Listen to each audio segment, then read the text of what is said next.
F-I-C-E. You be nice. Am I getting across? Do you know what I mean? When I step to the school, I'll be on the scene. It's your man Lyrical, human beatbox, rapper, vocalist, musician.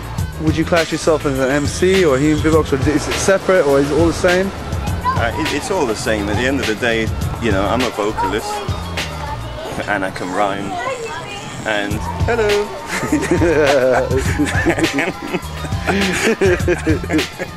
And I obviously combined the beatbox as part of that. Being a musician helped me to take my beatbox to, you know, some higher levels where I can actually include music as well as just doing drums and scratching and stuff.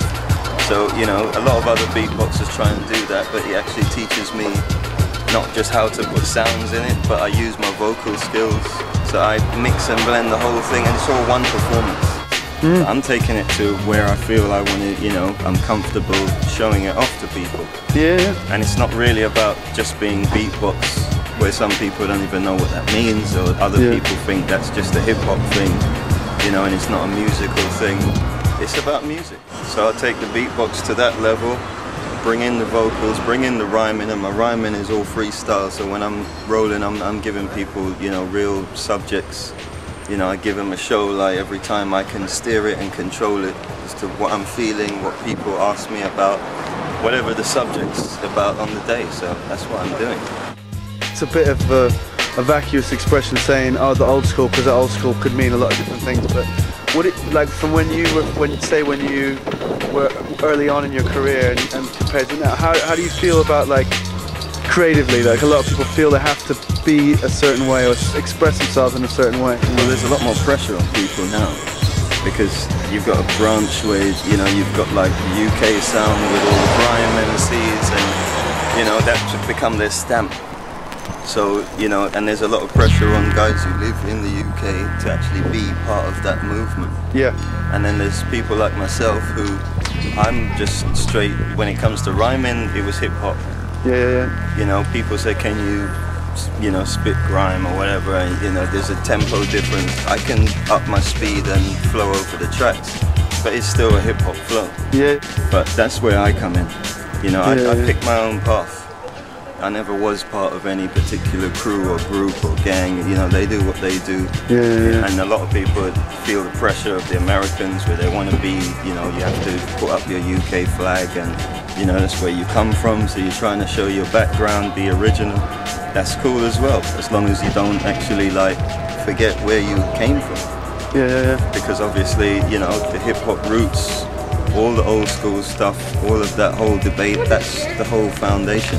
Yeah. So if you sweep away your foundation, your stuff is sinking. So, you know, that's what you have to remember, and a lot of the kids don't realize what the foundation is. So when you try and talk to them about artists and stuff, you know, now there's a blend, there's a mixture of, you know, American artists, there's some UK artists who are getting a good name for themselves, and it really should just blend together as positive music. Because the ones who get a name for themselves are the more positive ones. The negative ones I don't really spend time listening to, because that's not really who I am. I'm not a gangster, I'm not out on the street in a gang trying to, you know, hold up my corner in my area. Yeah. Just going back to how I know you was from F-9's, and like I like, there was a song you did about computer games, and to me that was, when I heard that, I was like, that's crazy. Like, I thought that was such a cool concept, making a, you know, and you were like almost like you were the computer game for you as a person. That's kind of who you are. You're saying I've always been an original. That is me. You know, I'm a musician. I'm a rhymer. I'm an artist. You know, I draw pictures, and I like to play video games. So, and I was doing that from when I was in school. So it's something that, you know, now the kids got all of their consoles, Xbox, PS3, whatever. You know, they're all enjoying video games, but, you know, it's not something that people, like, especially adults, feel that they can talk about. Yeah. I think that's for kids. You know, it's not about just kids' games and stuff, and I wasn't afraid to say that. While some rappers want to talk about, you know, being hard and, you know, running around with their crew and taking care of business, that's what they have to do. Then some of them are telling the truth. You know, I'm not going to tell them, like, you can't say this or you can't say that. You know, in some cases that is the true way that they live their life.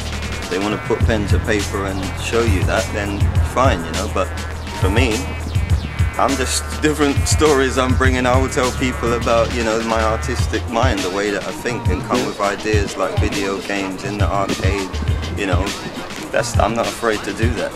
For me, it's like people are, you know, experimenting with different forms of music, and that's the future, you know. I mean, is that exciting to you, or? Of course. I mean, as a musician, all day long, you know, I'm always down with any sort of mixture and blend of different styles, because again, that's where I'm coming from.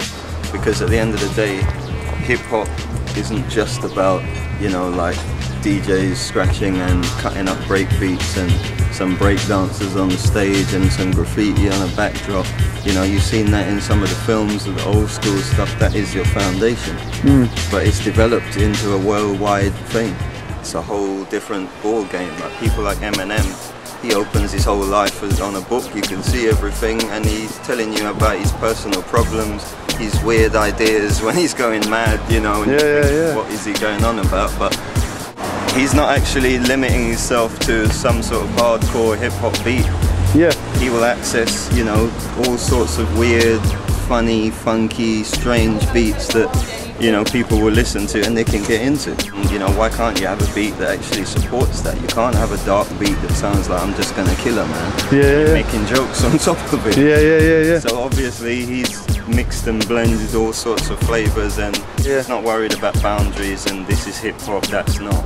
You know, that's why he appeals to a worldwide audience. Yes, he's a rapper, but at the end of the day, it's like poetry, it appeals to anyone. And the music you put with it is just as important. So if you limit yourself and lock yourself down and say, this is my market, especially in places like the UK, you know, America, you can be very successful just selling hip-hop, even underground, hardcore, heavy tracks. And you can have, you know, hundreds of thousands of people buying your albums every time, downloading, whatever. You still make enough money to turn up on MTV Cribs. The markets that people listen to over here, the minorities that you've got when you're talking about hip-hop and reggae, dancehall and all these sort of different styles, if you want to be successful, you have to think in terms of how you can appeal to that larger audience, which in old times they would say is selling out. These days, he's talking about making a living, because if you think you're going to stay in your niche market and have enough money to pay your bills, to pay a mortgage, to buy a nice car and drive around as if you've got like, you know, 100,000 a year in your bank.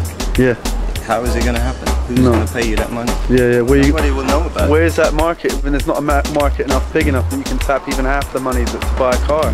That's the reason why, you know, when it comes down to it, you have to be realistic. You know, it's like you can't make a living out of selling tracks to your friends. You don't have enough friends to make a living out of. So it has to be people who don't know you. They've never seen you before, but like your music, respect you and what you stand for. Those are real fans.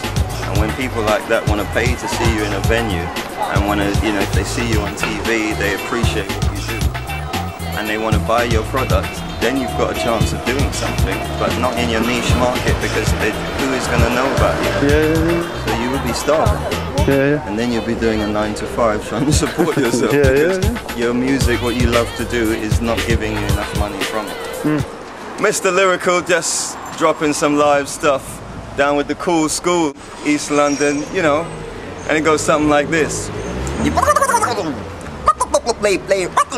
Ladies and gentlemen, ladies and gentlemen, gentlemen, woo!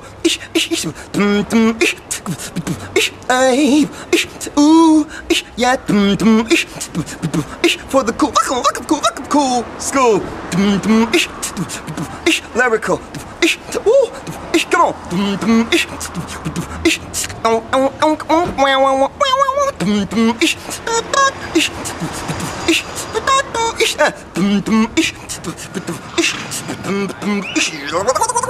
come on, and come again, my select.